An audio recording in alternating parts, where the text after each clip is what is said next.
ये कहानी शुरू होती है एक प्यारे से गांव से, जहां के लोग हमेशा खुश रहते थे। मुस्कुराहट उनके चेहरों से कभी नहीं उतरती थी। उसी गांव में रहते थे 3 दिलदार दोस्त, अज्जू भाई, ज्ञान भाई और सबसे चालाक और स्टाइलिश रायस्टार। ये तीनों बचपन से साथ थे। इनकी दोस्ती इतनी गहरी थी कि लोग इन्हें दोस्त नहीं भाई कहते थे। एक दिन इन तीनों ने मिलकर गाँव में एक बड़ा सा ढाबा खोला। उनका ढाबा छोटी सी जगह में बहुत मशहूर हो गया। हर दिन कई ग्राहक आते, खाना खाते और खुश होकर जाते। सब कुछ बहुत अच्छा चल रहा था। लेकिन फिर एक रात कुछ ऐसा होता है जो उनकी जिंदगी को हमेशा के लिए बदल देता है। रात को जब सारा काम खत्म हो जाता है तो रायस्टार कहता है, अज्जू भाई, ज्ञान भाई, मैं एक जरूरी काम से जा रहा हूँ, तुम दोनों दुकान बंद करके घर चले जाना। ज्ञान भाई कहते हैं, ठीक है भाई, तू जा। रायस्टार अपनी बाइक पर बैठता है और निकल जाता है। ज्ञान भाई और अज्जू भाई अपना काम संभालते हैं। तभी अज्जू भाई हॉस्टल की खिड़की के बाहर कुछ अजीब देखते हैं। दूर कोई चीज खड़ी होती है। वो तुरंत ज्ञान भाई को बुलाते हैं, भाई जल्दी आओ, मुझे कुछ दिख रहा है। ज्ञान भाई आते हैं, दोनों देखते हैं, लेकिन वहाँ कुछ भी नहीं होता। अज्जू भाई हैरान हो जाते हैं, माँ कसम, अभी तो देखा था। ज्ञान भाई कहते हैं, लगता है तू थका हुआ है, तुझे वहम हो रहा है। कुछ देर बाद अज्जू भाई फिर से खिड़की की तरफ देखते हैं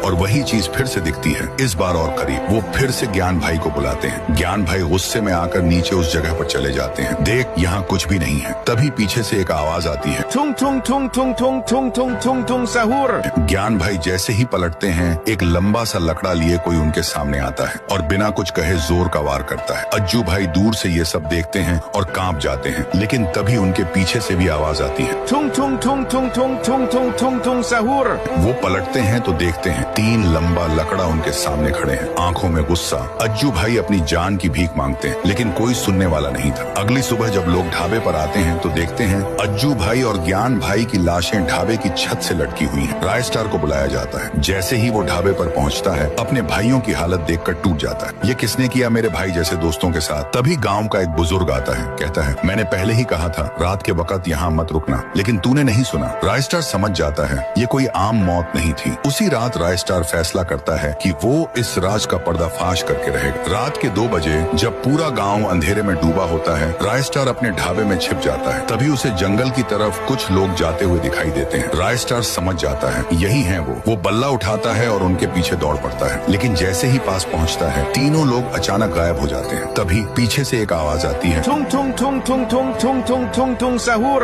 रायस्टार वो पलटता है और सामने खड़े थे 3 लंबा लकड़ा। रायस्टार कहता है, तुमने मेरे भाई जैसे दोस्तों को मारा, अब तुम्हारा हिसाब बाकी है। तीनों हंसते हैं, तू क्या करेगा हमारा? लेकिन रायस्टार के अंदर आग जल चुकी थी। एक भयानक लड़ाई शुरू होती है, धुआं, तोड़ फोड़, चीखें, और फिर जब धुआं छंटता है, तीनों लंबा लकड़ा जमीन पर गिरे पड़े थे। रायस्टार ने अपने भाइयों का बदला लिया।